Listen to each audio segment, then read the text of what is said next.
Hari ng mga Diyos Kabanata 8. Sa puntong ito, si Zhao Feng ay nagdulot ng galit ng karamihan, kaya maaari rin siyang sumang-ayon. Good. May lakas ng loob ka. Tuwang-tuwa si Zhao Yu na ang kanyang plano ay nagtagumpay ng napakadali. Akala niya ay tatanggihan ito ni Zhao Feng at magkakaroon ng away, ngunit hindi niya inaasahan na ganoon kaagad ang pagsang-ayon ng isa.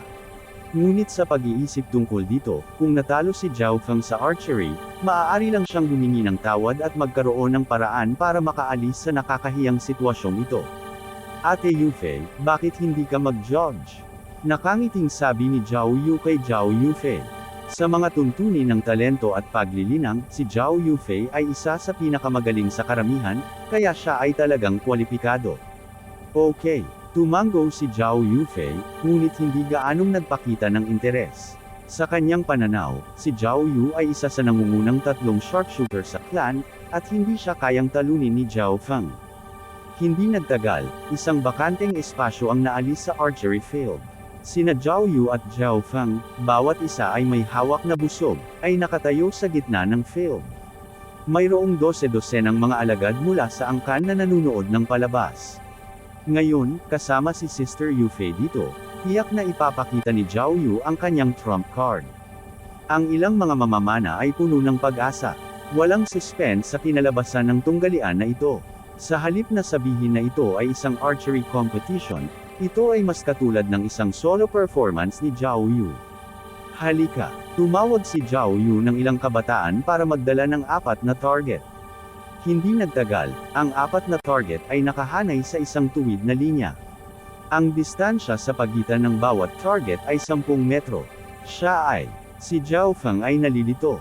Wala siyang masyadong alam sa archery, at ngayon lang siya nagsimulang matuto nito. Dahil napakaraming tao dito ngayon, ipapakita ko ang aking kakaibang kakayahan, Eagle Arrow Stream. Ngumiti si Zhao Yu. Eagle Arrow Stream. Ang mga nakapaligid na junior ay tuwang-tuwa at umaasam. Maging si Zhao Yufei ay nagpakita ng kaunting interes. Sa ilalim ng tingin ng lahat, naglakad si Zhao Yu patungo sa 4 na target. Dahil ang 4 na target ay nasa isang tuwid na linya, ayon sa isang normal na anggulo ng view at archery, ang isa lamang sa harap ang maaaring tamaan ng isa. Huminga ng malalim si Zhao Yu at naglabas ng 4 na arrow mula sa kanyang quiver. Pupunta ba siya sa? Nagulat ang lahat. Sa sandaling ito, ang longbow sa kamay ni Zhao Yu ay halos mahayla sa hugis ng isang kabilugan ng buwan, pahilig patungo sa kalangitan. 4 na palaso ang sabay na inilagay sa bowstring. Maraming tao ang huminga ng malamig. Sa susunod na sandali, whoosh, whoosh, whoosh, whoosh. 4 na palaso ang palm unit sa hangin at bumuhit ng 4 na matutulis na arko sa kawalan. Lumipad sila ng mataas sa langit at pagkatapos, tulad ng mga agila, ay lumundag. Puff, puff, puff. Halos sabay-sabay, tumpak na tumama ang 4 na arrow sa bullseye ng 4 na target. Diyos ko, lahat ng nasa eksena ay nagulat at napasigaw sa pagkagulat. Kaya ang mga arrow na ito ay hindi lumipad sa isang tuwid na linya, ngunit sa isang arko. Dahil sa impluwensya ng gravity, sila ay bumaba at tumama sa mga target. Nakita ng kaliwang mata ni Zhao Feng ang tilapo ng 4 na arrow. Ang huling resulta ay nabigla sa kanyang kaibuturan. Eagle Arrow Stream. Nagulat ang lahat at hindi mapakali ng matagal. Anong mahusay na archery? Ang mga mata ni Zhao Yufei ay puno ng pagtataka. Ginawa ko ang sarili ko. Nakita ni Zhao Yu ang ekspresyon ni Zhao Yufei at lihim siyang natuwa. Anak, ikaw na. Nang matapos ni Zhao Yu ang kanyang demonstrasyon, lahat ay tumingin kay Zhao Feng nang may panunuya at awa. Walang naniniwala na ang archery ni Zhao Feng ay may kukumpara kay Zhao Yu. Pag-iisipan ko. Kinuha ni Zhao Feng ang busog at isinama sa kanyang isipan ang nilalaman ng Rapid Meteor Arrow. Hindi nagtagal ay nakagawa siya ng conclusion. Kung gusto niyang manalo laban kay Zhao Yu sa pamamagitan ng archery, kailangan niyang matutunan ang Rapid Meteor Arrow sa loob ng ilang araw para magkaroon ng pagkakataon. Dahil iyon ang kaso, hindi siya maaaring manalo laban kay Zhao Yu gamit ang mga normal na pamamaraan. Lumipat ang tingin ni Zhao Feng sa kalangitan at sa archery field. Hindi nagtagal ay nakagawa siya ng desisyon. Sige, magsisimula na ako. Dahan-daang naglabas ng palaso si Zhao Feng mula sa kanyang pala. Ang unang araw, hinailan niya ang bowstring at casual na ipinutok ito sa langit. Anong ginagawa niya? Natigilan ang lahat. Gayunpaman, sa susunod na sandali, isang matinis na hiyaw ang nagmula sa langit. Puff! Isang itim na anino ang nahulog mula sa langit. Napatingin ang lahat at nagulat sila. Ito ay talagang isang ligaw na gansa. Hindi naman masama ang archery ng batang ito. Madali niyang mabaril ang isang ibon sa langit. Laro ng bata. Ang mukha ni Zhao Yu ay puno ng pang-aalipusta. Sa katunayan, hindi masama ang pagganap ni Zhao Feng. Gayunpaman, kumpara sa kanyang eagle arrow style, ito ay hindi lamang isang antas na mas mababa. Deng! Deng! Si Zhao Feng ay magkasunod na nagpaputok ng isa pang dalawang arrow. Sa tuwing pumutok siya ng palaso, matagumpay niyang napatay ang isang maya, oriole, at iba pang mga ibon. Anak! Itigil mo na ang pagpapahiya sa sarili mo dito. Mabilis na umamin ng pagkatalo at humingi ng tawad. Isang mamamana ang naiinip. Malapit na yung feeling. Hindi siya pinansin ni Zhao Feng. Sa pamamagitan ng pagsasanay kanina, natagpuan niya ang pakiramdam. Pagkatapos, huminga siya ng malalim at ginamit ang kaliwang mata para kumuha ng hangin. Sa sandaling iyon, ang kanyang kaliwang mata ay bahagyang kumislap na may mahinang berdeng kinang. So, isa pang anino ng palaso ang palm unit sa hangin sa bilis ng kidlat. Bang! Isa pang itim na anino ang nahulog mula sa langit. Ngumisi si Zhao Yu nang hindi nagsasalita. Pero maya-maya lang, may sumigaw. Oh my God! Ang palasong ito ay nagpabagsak talaga ng dalawang maya. Bulalas ng isang mamamana. Nang marinig ito, tumingin si Zhao Yu at talagang natagpuan na ang palaso ay tumusok sa katawan ng dalawang maya ng sabay-sabay. Pagpatay ng dalawang ibon gamit ang isang bato.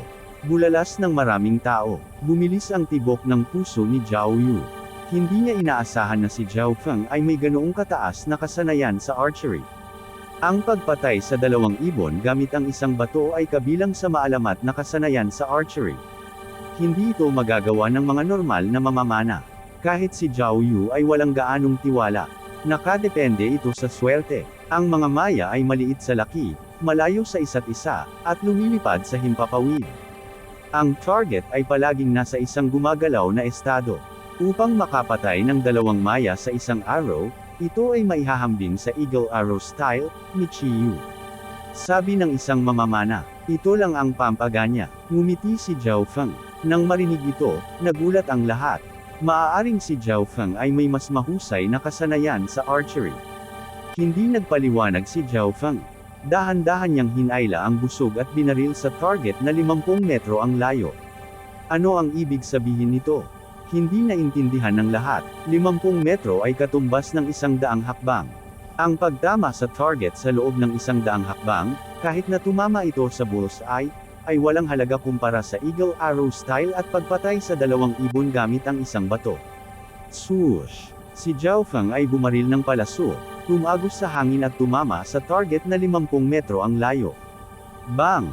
Bahagyang nanginig ang target, ngunit hindi tumama sa bullseye ang pana. Ito ay kahit nasa gilid ng target.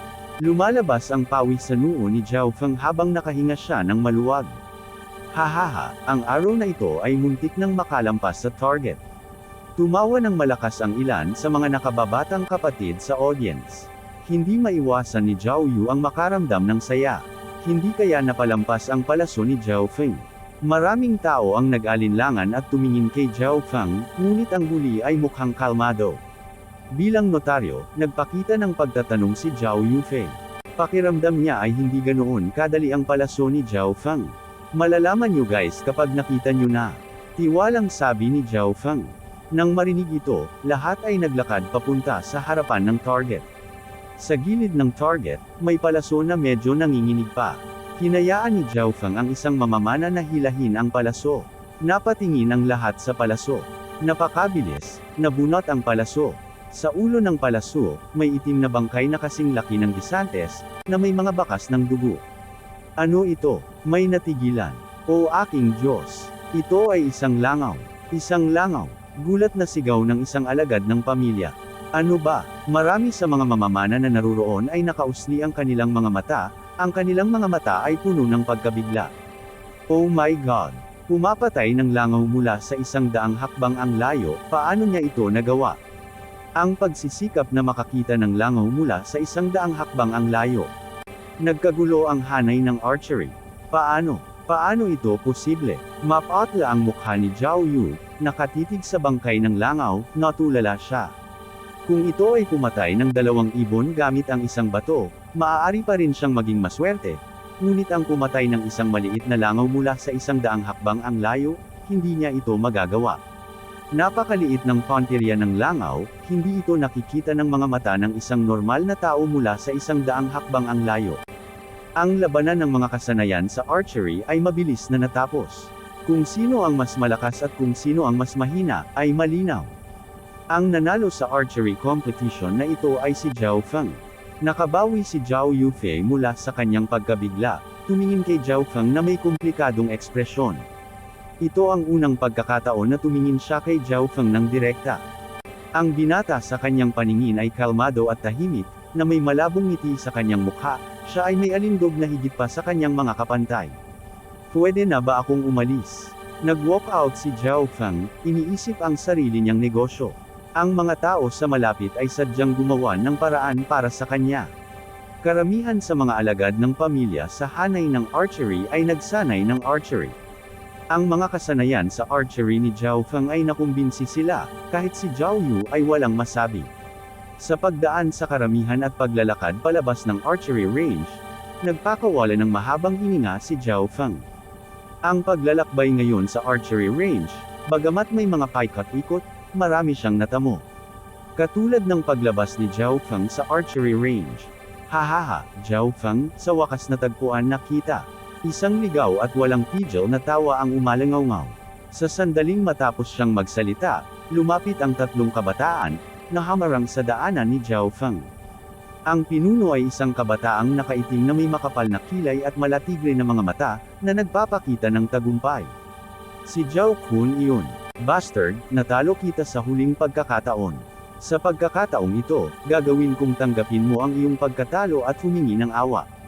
Dinilaan ni Zhao Kun ang kanyang mga labi, isang bakas ng kasamaan ang kumikislap sa kanyang mga mata. Sa pagkakataong ito, hinanap niya si Zhao Feng, hindi lamang para talunin siya ng patas, ngunit gusto rin niyang turuan siya ng leksyon. Ito ay dahil natalo siya ni Zhao Feng sa isang galaw, na isang malaking kahihiyan sa kanya. Napansin ni Zhao Feng na si Zhao Kun ay nagdala ng 2 katulong, na parehong nasa 2nd ranggo ng martial path. Pinagmamasdan siya ng mga ito mula sa kaliwat kanan, na pinipigilan siyang makatakas. Ate Yuhan, mukhang may problema ang Zhao Feng na iyon. Sabi ng isang babae sa tabi ni Zhao Yufei. Sa sandaling ito, napansin ng maraming tao sa hanay ng archery ang abnormalidad. Si Zhao Yu, na natalo sa kompetisyon ng archery, ay may maningning na ekspresyon sa kanyang mukha. Gayunpaman, sa harap ng problema, hindi natakot si Zhao Feng, at diretsyong sinabi, halika. Nakalak na kabanata.